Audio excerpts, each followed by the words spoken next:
Assalamualaikum warahmatullahi wabarakatuh. Hai semuanya, perkenalkan kami dari kelas 10 Teknik Energi Terbarukan 2 SMK Negeri 2 Kota Bekasi, kelompok sejarah. Di sini kami akan mempresentasikan tentang Perang Diponegoro. Mau tahu kelanjutannya seperti apa? Sebelumnya perkenalkan, nama saya Nova Karisma. Nama saya Aulia Putri. Nama saya Syifa Fauzia Amriani. Saya Talita. Nama saya Vinda Jelana. Tahu gimana kelanjutannya? Selamat nonton. Kami akan membacakan 5 poin dari Perang Diponegoro. Yang pertama adalah penyebab Perang Diponegoro yang akan dibacakan oleh Vinda Juliana. Penyebab Perang Diponegoro adalah sikap Pangeran Diponegoro yang tidak menyetujui campur tangan Belanda dalam urusan kerajaan. Karena kekecewaan, Pangeran Diponegoro memuncak ketika Pati Danuraja atas perintah Belanda memasang tonggak-tonggak untuk membuat rel kereta api melewati makam leluhurnya. Pangeran Diponegoro yang muak dengan sikap Belanda kemudian menciptakan sebuah gerakan perlawanan dan menyatakan sikap perang. Saya akan membacakan tokoh-tokoh dalam Perang Diponegoro. Yang pertama ada Pangeran Diponegoro, yang kedua ada Kiai Mojo, yang ketiga ada Hendrik Smissaret, yang keempat ada Jenderal De Koch, dan yang terakhir ada Sentot Ali Basa Prawirodirjo. Saya akan membacakan alur Perang Diponegoro. Perang ini dimulai pada tahun 1825 ketika Pangeran Diponegoro melancarkan serangan terhadap Kesultanan Yogyakarta dan Belanda. Saat itu Jawa dikuasai Belanda dan ditindas oleh kebijakan Belanda yang sangat merugikan rakyat maupun para bangsawan. Perang berlangsung sengit karena Diponegoro didukung banyak rakyat.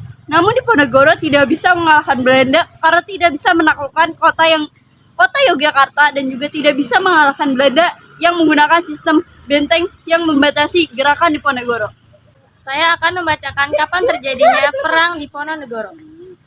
Perang Diponegoro berlangsung selama 5 tahun, yaitu di tahun 1825 hingga tahun 1830. Hal ini bermula dari peristiwa pada 20 Juli 1825, di mana pihak istana mengutus 2 bupati keraton senior yang memimpin pasukan Jawa Belanda untuk menangkap Pangeran Diponegoro dan Mangkubumi di Tegalrejo.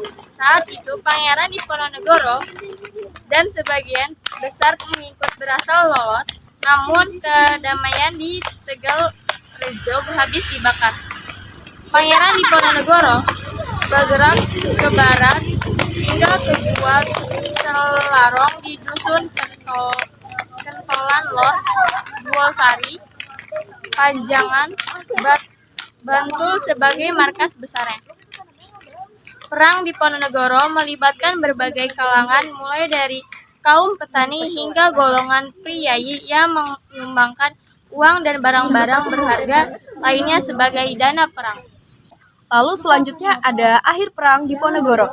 Pangeran Diponegoro yang menyerah pada Maret 1830 ditangkap dan kemudian diasingkan ke Manado, lalu dipindahkan ke Makassar.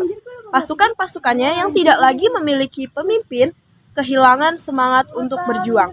Berakhirnya Perang Jawa ini membawa pemimpin-pemimpin di tanah Jawa kehilangan harapan untuk melawan Belanda. Sejak tahun 1832, seluruh raja dan bupati di Jawa menyatakan ketundukannya kepada Belanda, kecuali Bupati Ponorogo.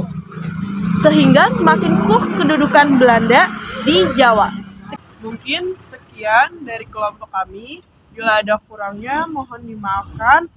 Wassalamualaikum warahmatullahi wabarakatuh.